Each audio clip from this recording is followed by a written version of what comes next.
Walang takas sa magkahiwalay na operasyon ang dalawang pulis na sangkot umano sa iligal na droga. Nakatutok si June Veneracion. Sa dalawang magkasunod na araw ngayong linggo, dalawang pulis ang magkahiwalay na nahuli sa drug buy-bust operation sa Cagayan de Oro City at San Fernando, Pampanga. Mahigit 300,000 pesos na halaga ng hininalang shabu ang nakuha mula sa dalawang pulis.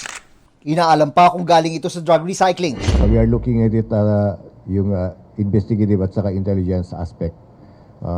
Baka marami pa. Yan ang tinitingnan namin. Ngayong Enero, 16 na pulis na ang natanggal sa serbisyo.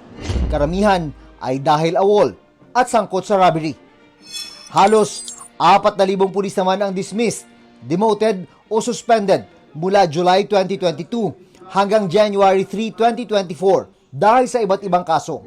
We will do our best sa maabot ng aming makakaya that we will rid of our organization, Misfits and Iskalawag.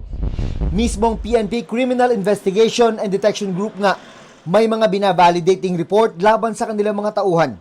Hold up activities, nagre-raid ng mga iba dyan in exchange of something. So, I am just waiting for a complainant. Nagbabala ang liderato ng PNP na hindi lang ang mga tiwaling pulis ang kanilang papanagutin.